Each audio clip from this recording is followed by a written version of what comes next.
Have you ever felt like people didn't like you? Well, that's okay. That's a universal feeling too. Don't be scared to express yourself. If tomorrow doesn't exist, this is it. You might have no time left, even if you're a little kid. Doing good, doing good. Like you said, yeah, we're homegrown. What did I call it the other day? Homegrown Amish. Yeah, I guess that's our term. I like that. I don't really like eating fish. It's just one of those things. I don't know what's happened over the years. Now, of course, I like, catfish, but it's got to be battered and all that kind of good stuff. Do a slice of carp. Yeah, we have done experiments where we do a roll of fish, and Tina likes to put them all facing the same direction, North. like they're swimming up the thing. It's kind of ridiculous. I look at it, I'm like, really? Like, well, they're all fake. You do a roll, and then you put your fish in the roll, and they're all swimming one direction. And I'm like, okay. And the people that I work with sometimes, but anyway, and then we did one year we did a roll. We did fish, and we put tobacco plants on them, and then we had an area that we did not, and what a difference!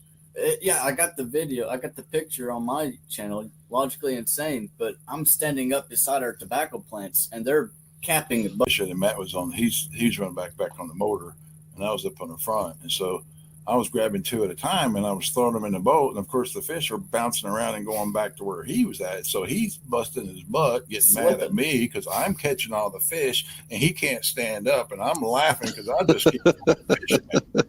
He's slipping and sliding. He kept distracting me. Whenever I went down, he actually threw fish across the seat. Now I'm sure it was by accident, but it was just at that time. It was an accident. I slipped. I was like, God, thanks, right at the right moment. Yeah, it was an accident. I was throwing fish at him. No, I was actually having a good time throwing fish at somebody. Yeah, why not? So, hey, it's my son. You get benefits when you have kids. Hold, don't pull, hold. Give them a chance to really get that bite on it, or you'll lose it. We have muskie in our lakes, and it's another one of those. No, it's a dinosaur fish. I don't know what you call them, but they got. And my son, we were fishing, and he caught one with a just a bass lure. He hooked it somehow or another on its fin, on its back or something, so he couldn't cut the line. Yeah, and so he got that big alligator alligator muskie. And he got it into the boat. I got one picture because I was yelling, "Get that thing out of the boat!" Let me get a picture of it. He's holding it. It's got teeth. I mean, gar are really scary looking, but that was. Then you got the muskie there. I mean, that's real teeth. I don't know what I'll picture of them and get that thing out of there. And of course, you want to talk about your fish? My amberjack. Your amberjack. Yeah, he got me in trouble. We were deep sea fishing down in Myrtle Beach when he was a little kid, and he come up beside me and he's fishing, and then he stops and he just leaves his pole. And I said, "What's up?" I don't know. He left, and so I'm like, he's like, "It's stuck on the bottom." And I'm like, "Okay, whatever." Anyway, I'm trying to. Yeah, I did. Yeah. So you left it. I was young, and then, too. He went on the other side of the boat, and some guy, they said someone's hooked a big one, and it's wrapping everybody up. And everyone started reeling in. So they had everybody reel in. They finally they had to cut everyone's line. And they're like, "We're still trying to find the owner of this amberjack." And of course, I'm like, "What about this?" They come over and go, "Whose pole is this?" That's my son's. And they're like, he wrecked about 20 poles. He left it in the water. And we told him to pull up. They had barracuda coming through. And when the barracuda, the amberjack. And both. But you didn't pull it up. I didn't pull. But he caught a big old giant amberjack. And they've got like worms and stuff. So we were like, as soon as we got to the, right when you get off the boat, we sold it. I was like, first buyer. Because, people like them. But I'm like, I don't want to eat stuff like that. I don't know. I'm not a stuff that has been under the ocean. I can. Your amberjack. Yeah, he got me in trouble. He got me in trouble. We were deep sea fishing down in Myrtle Beach when he was a little kid, and he come up beside me and he's fishing. Yeah. My kids, when they were younger, they got a copperhead, and we wrapped it around the chicken, and we put it in the smoker outside. So we called it copperhead chicken. And we all ate a little bit just so we could have copperhead. We did. Yeah. But yeah, we did eat copperhead one time. Smoked Copperhead chicken. And don't forget the smoke part. It sounds really good when you say it. The snake part didn't really taste good, but the chicken tasted really good. Snake. I was going to say, we were up the lake, and we'd been snorkeling, and there was big bonehead. He's always in trouble, but he swim up under a turtle, and come busting through the water with a turtle in his hand. I'm busting through the water with a turtle in his hand. I'm like, are you serious? And he goes and puts it on the boat. I put it on the pontoon boat. He put it on the pontoon boat. But I'm like, really? He swam up underneath one and grabbed it. Yeah, I was in my God. The slow flippers. Yeah. It wasn't a snapper, it was just a box turtle. Yeah, just a little box turtle. But I swam about a good 40 feet or something like that. It was like a distance. Underwater. What was he doing? Drinking or getting air or something? He was just on top, out here, close to the middle of the lake almost, in the little alley that we were in. And I was like, I wonder if I can catch that little sucker, because, that'd be just fun just to catch a turtle. I mean, if I don't catch it, it'd be like, okay, I missed something. There's nothing there. Right. But I swam. I was like, got to get in line, get my breathing right. And I got right, went on down, swam as fast as I could. Yeah. Just knew that this is the direction. Don't know where I'm going. Just keep on going till I see a shadow. Keep going. Just keep on swimming. Come up on swimming. And then I saw a little shadow. I was like, no freaking way. There's the turtle. Where the boat was. So I turned towards it and I went planning this. Did he see you? No, he didn't see me the whole time. I'm looking up at him and I come swimming up. And then once I got underneath him, his head went underwater. He was just about to scoop on out of here. I grabbed him. I just kept on going up with him too. You put on everybody. Some serious stuff in there. And anyway, we're walking through the cave and turn around and he's holding a bat. And I go, what are you doing with a bat? He goes, it was drowning. It was I said, it was drinking. Put that thing down. I was like, don't pick up no bat. I was like, it was viciously in the water. He was like 8 years old, but he was drinking water. We're in the far back of the cave, too, to get everybody to know where we're at. We're in the furthest back of the cave, about at the dead end of it. Yeah. Here I am, they got rabies and all this stuff. I'm like, you don't pick up caves. You don't pick up bats. I'm like, well, I mean, I saw a bat in struggle. I'm pretty sure he wouldn't try to bite me. He was drinking. He sat down just having some water, and that was safe.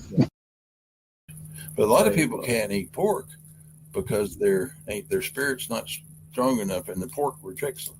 And a lot of people think, I can't eat pork. It makes me sick. And I go, that's because your spirit, it'll actually reject you. And I know that's crazy stuff. Because the pork actually got its will and strength in itself. And then if it comes into a very weak, very following chicken type of person or something like that, it might make.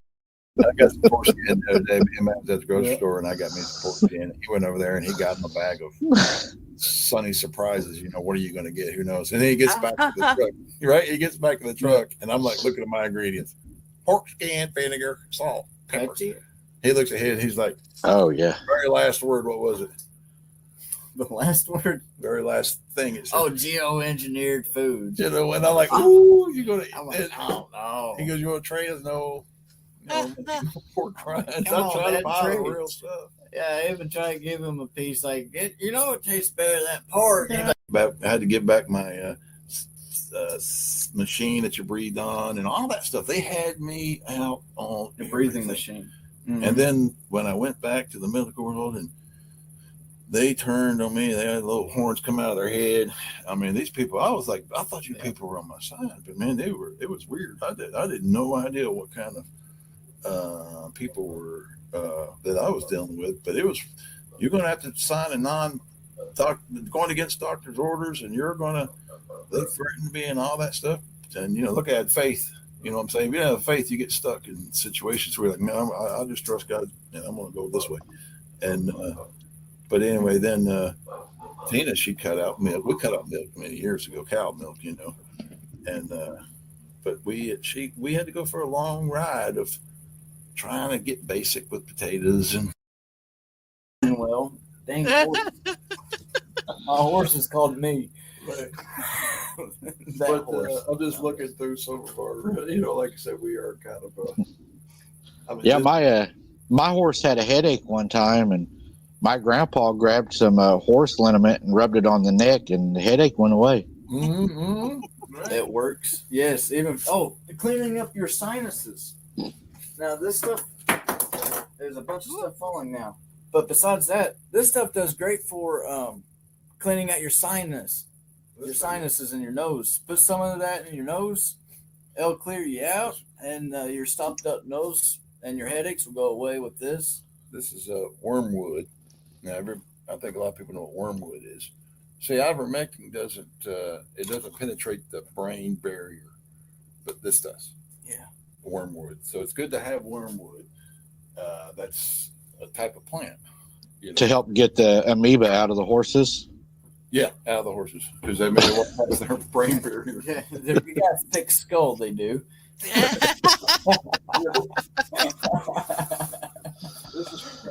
I'm just going to show you. This is my dentist office. My horse's dentist office. Horses. We got to make sure this is my horse's dentist office. We do everything, don't we, Matthew, to horses? Yep. I mean, we even do cavities. This right here. Wow. This is a light that you use for UV light. Oh, Everybody's memory, you're gone. You did not see nothing on this show. You got everything you saw. I'm already forgetting. The thing is they control this stuff. They control everything. You can't. They do. But Well, dang horse. My horse is called me. That horse. I'm just looking through some of our, like I said, we are kind of. Yeah, my horse had a headache one time, and my grandpa grabbed some horse liniment and rubbed it on the neck, and the headache. I'm just going to show you. This is my dentist office. My horse's the best dentist you've ever met. Mm-hmm. Do you vaccinate your horses for tetanus?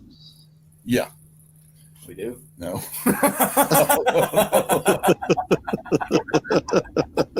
Sounds good. We do. Best dentist you've ever met. Mm-hmm. Do you vaccinate your horses for tetanus? Yeah. We do. No.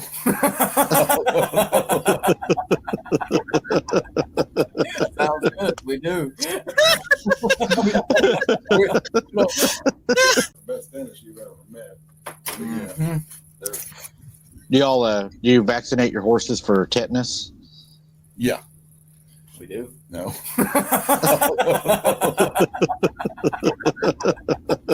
Sounds good. We do. Take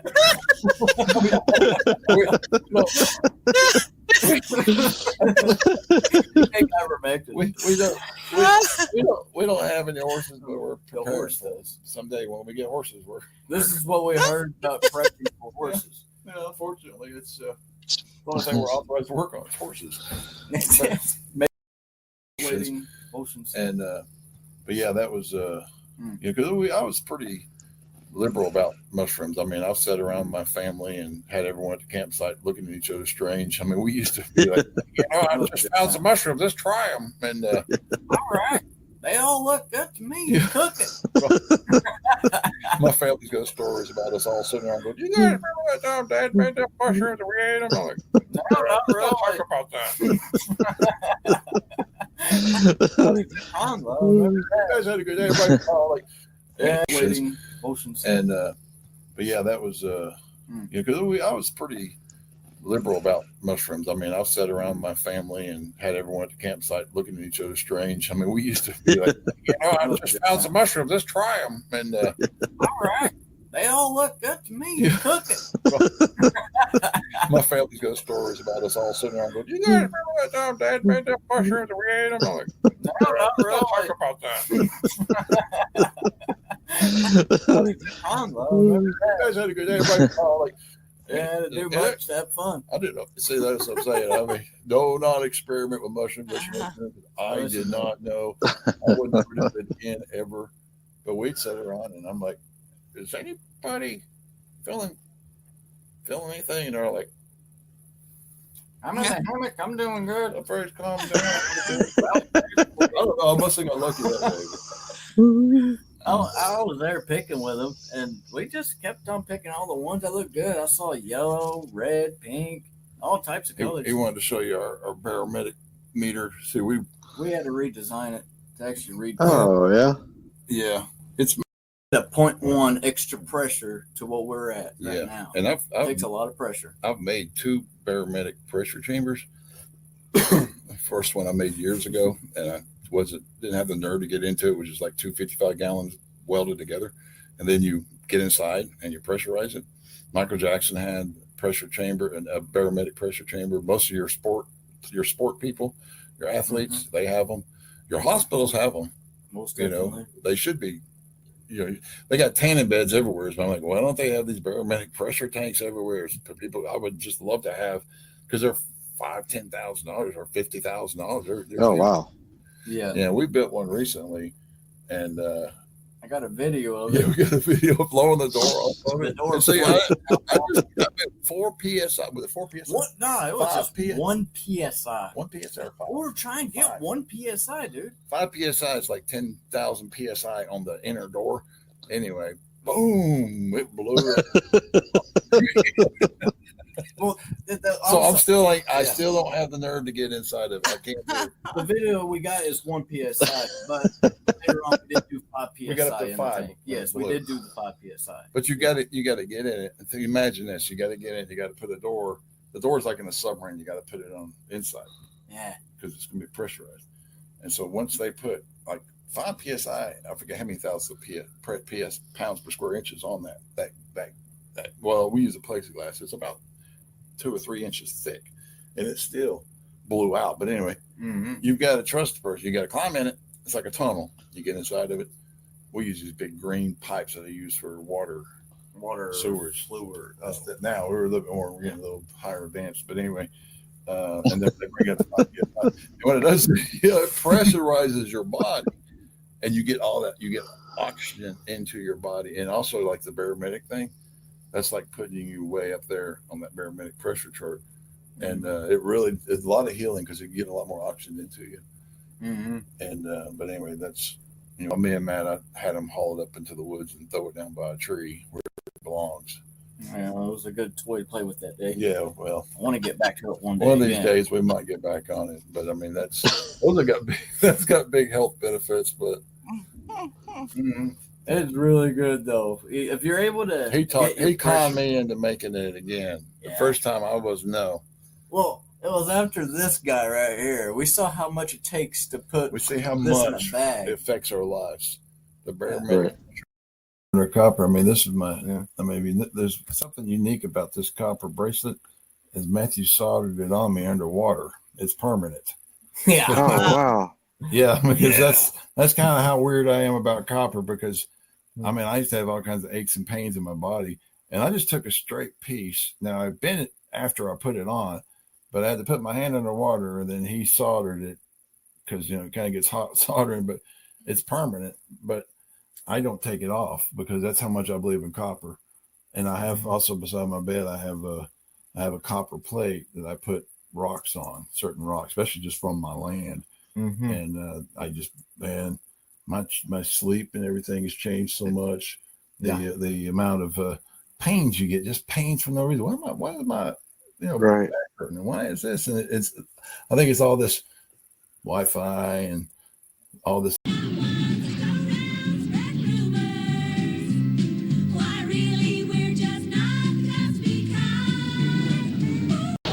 Have you got proof of ownership? Let's see your pink slip. I'm not wearing one, and if I was, I wouldn't show you.